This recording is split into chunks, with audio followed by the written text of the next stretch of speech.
Consciousness creates reality. And when you change your state of consciousness, reality changes to mirror it. And I'd like to share an analogy for this. So imagine you have a projector and you put a reel into the projector, and the projector will then project the picture onto a white screen.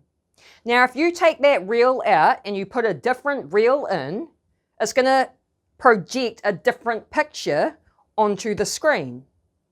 So think of yourself as the projector and think of your consciousness as the reel. Because everything outside of us, reality is just a projection of our consciousness. And so when you change that reel, or when you change your state of consciousness, a different picture will be projected out. You will experience a different reality. So you are the creator of your reality. And we know this because of the observer effect. So what the observer effect is quantum physicists discovered that atoms, which have subatomic particles, so electrons are part of the atom, and atoms are the building blocks of reality, so everything we're perceiving as solid is just atoms that are vibrating. And so electrons are a subatomic particle, and what they discovered is that electrons behave differently depending on whether or not it's being observed. This is known as the observer effect. So when it's not being observed, it's waves of energy. And when it is being observed, those waves of energy collapses into particle or matter or solid objects. So what this means is that there is a connection between mind and matter or physical reality. So everything that has consciousness is an observer. You're an observer, I'm an observer, my cat who's over there on the couch is an observer. And so what that means is we are creating our own reality. We are collapsing these waves of energy into particles, and the reality we're experiencing is based on the state of consciousness that we're embodying. And so in this video, I want to talk about identity shifting. Because what Dr. Joe Dispenza teaches is the way you think, feel, and act makes up your personality, and your personality creates your personal reality. So if you aren't happy with what's going on in your personal reality, you don't like the results you're getting, maybe you don't have the right friendships, maybe you can't find love, maybe you have bad health, or you're always having health issues, or you just never have enough money. If you aren't happy with your personal reality, the only way to change that is by changing your personality. And the way you change your personality is by changing the way you think, feel, and act. And so that's what identity shifting is. It's changing the way you think, feel, and act. It's changing your identity.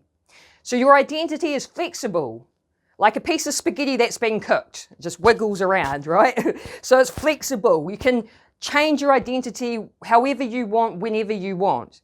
And the way you think, feel, and act are subconscious programs. So humans are habitual creatures that spend most of their day on autopilot running off the subconscious programs. And you may find that you're always experiencing the same things in your reality. Nothing much changes. It's because you're running on the same programs every day. We're kind of like robots in a way, kind of like a computer, running on a program, and we don't really think too much about what we're doing. Like we're programmed to get up at a certain time, go to work at a certain time, you drive the same way to work. Everything's just the same, and that's why we're not experiencing different stuff. We're just kind of like sometimes it could feel like Groundhog Day, just constantly experiencing the same things. And so identity shifting is doing some really deep work to change these subconscious programs. Now, these subconscious programs influence your electromagnetic field. So you have this electromagnetic field around your body. And that electromagnetic field around your body is influencing all the atoms in the world. because you're creating your reality based off your energy, based off your state of consciousness. And your energy is made up of how you think, feel, and act. So if you have negative thoughts, which a lot of us do, to be honest, a lot of us, because we're living in such a negative world, a lot of us have been programmed negatively. So a lot of us have these negative thought patterns, negative emotions, and then that leads us to having negative actions. So we'll have negative behaviors, negative habits, and then we're experiencing, because of all of that, we're experiencing negative experiences. So identity shifting is really doing this deeper work of changing these subconscious programs. And as you do that, you change from the old self, the old identity, to the new self, the new identity, where you can change these subconscious programs, where you change the way you think, feel, and act. It's changing the autopilot programs. Because, like I said, like humans just spend most of their day on autopilot. We're not really consciously thinking about everything we're having to do. And that's because the body, when you're on autopilot, the body's in control, not the mind. Most people don't actually realize how intelligent the body is. It's pretty intelligent. And it can even be used as a lie detector test. And that's kinesiology muscle testing, but that's a whole nother subject. But it's extremely intelligent and it runs on a program as well as the mind, right? And so, for example, I like to use an example where you're driving the car because most people can relate to it. But if you're driving the car, sometimes you can get to the destination and you're like, I don't even remember the drive. How did I get here? Because you tuned out, you went away with the fairies, you might have daydreamed a bit. That's because the body was actually driving the car, not your mind. But when you first learn how to drive the car, back when you're like that young teenager, you're having to really use your mind to really consciously think about what you're doing. Okay, I've got to use the gears, use the indicators, and then through practice and repetition, it becomes second nature. So when it becomes second nature, that's when the body has learnt to do it better than the mind. And so when you're going on autopilot, that's when the body's in control. So how do we change our identities? How do we do this shift? The first step is to become aware of what your subconscious programs, what these unconscious patterns are. And the first step to doing that is just start paying attention to yourself and journal on it. So start being mindful of what sort of thoughts you have every day. Like you'll have the same thought loops because 95% of our thoughts today were the same ones from yesterday. So you have the same sort of thought loops in the mind. And just start paying attention to the types of thoughts you have. You can observe your thoughts in meditation.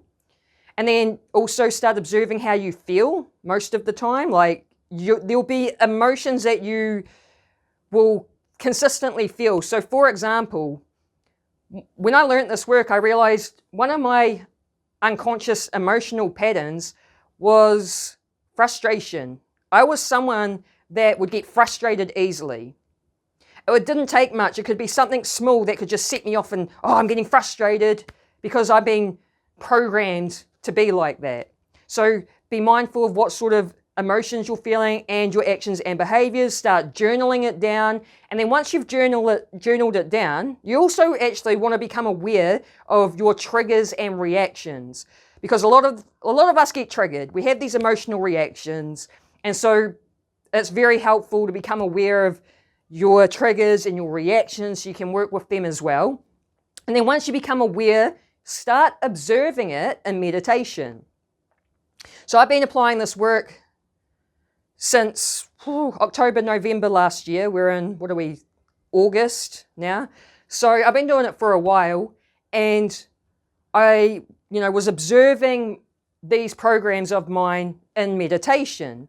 So for example, I would just observe myself how I normally am, and I'd observe how something small would happen and I'd get frustrated. Or I'd observe the types of thoughts that I normally would have, or I'd observe the sort of actions and behaviors. And by doing that, I developed a lot more self-awareness. So it's like, as I go about my day, I don't go and go on autopilot as easily because I started becoming aware from observing. And what Dr. Joe Dispenza says is when you observe the program, like when you're observing these programs in meditation, you are no longer the program. It's a huge step in like personal development and really being able to improve your life by observing these programs. So I notice with myself that even as I go about my day, and sometimes you do go into autopilot, I still found that I was a lot more aware of myself during the day from observing myself in meditation. So that's the first step, observe the old self. The second step is recreate the new self, which is the fun part. How do you want the new version of you to think, feel, and act? You most likely are going to want to have positive thoughts. You may want to have thoughts like, money is easy to make and it just comes to me so easily. You may want to have positive emotions and feel happy and abundant, joyful, grateful. You may want to just naturally feel that way, which you can. If you find yourself feeling negative most of the time, just realize it's a program. That's why you're always feeling negative. It's just a program. But when you do the work to change the program and you change the emotions, you can literally wake up every day just naturally feeling positive because you've changed your state of consciousness. This is why this work is really important and it will, change your life. So have fun with recreating the new identity. What sort of actions and behaviors do you want the new version of you to have? Maybe you want to be someone that works out regularly and is in shape and eats healthy. Maybe you want to be someone that goes to yoga. Have fun with it. And then the third step is wiring in the new identity, which you do that through meditation. And the idea is to get your brainwaves to drop in meditation, because you want to drop into theta brainwave, because that's when you're in the subconscious, and that's how you can influence your subconscious mind in a powerful way. And as you've observed the old self, you want to start also observing the new self and start feeling, you want to condition the body to feel those positive emotions. So let's say, for example, as the new self, one of the emotions you want to feel is abundant. You just want to naturally feel abundant. So while in meditation, while you're in theta brainwave, you just start feeling abundant in the body, conditioning the body to feel that way. As well as you want to repeat positive thoughts in the mind in meditation and observe what sort of actions and behaviors does this version of me have. Now I'll explain to you how this works, like the whole unwiring versus wiring in. And this is Hebb's law. So Hebb's law is cells that fire together, wire together. Cells that don't fire together, don't wire together. So what this means is we can change the wiring of our brain at any time, at any age. So for example, how I said one of my emotional patterns is getting frustrated, like really easily, it wouldn't take much, I'm frustrated. By observing in meditation, I was able to start catching myself out during the day. If I went to feel frustrated, it's like, oh, and I can stop myself because of observing that in meditation. And then I stop and I don't react to that frustration. What's happening is the synaptic connections in the brain. So you have cells that fire together, they wire together. But if you stop those cells from firing, so by me not reacting to frustration, I'm stopping those cells from firing. The more you do that, the more you're going to weaken those connections in the brain. That's the idea of unwiring. Interrupt the thought patterns, stop reacting to those emotions, and stop with those negative habits and behaviors. Through repetition, like you've got to be committed every day, but through repetition, those connections start weakening until they will completely disconnect. And then as you do that, you wire in the new self through meditation. So you fire cells in the brain, you make new synaptic connections in the brain when you just use your brain in a different way than what you normally would. So for example, when you learn something new, you're learning a new skill, you're firing and wiring neurons in the brain that make these new synaptic connections. So the idea is while you're in meditation, when you start repeating the new positive thoughts in your mind. Like, for example, money comes to me so easily and effortlessly. Boom, you're firing and wiring new synaptic connections in the brain because you're creating these new thought patterns that were different from these ones. Same with the emotions. You're conditioning the body to feel more abundant. You're firing and wiring the neurons in the brain. You're making these new synaptic connections. And so through repetition, doing this every day, eventually you're going to start unwiring this and wiring this one instead. Repetition's the key. And so eventually you'll keep firing and wiring the neurons until they become hardwired. Once that happens, you've shifted your identity. And once you've shifted your identity, your electromagnetic field around your body changes. It shifts as well. And so because that shifts, reality shifts to mirror it, because reality is just a projection of your state of consciousness. Reality is a reflection of your inner environment. This is how you shift your reality to a more preferred reality, a more positive reality that you can experience. You know, you can find the loving relationship, the really great friendships, the money, the success. So I hope you liked this video and you got some sort of value. And if you did, let me know by hitting the like button.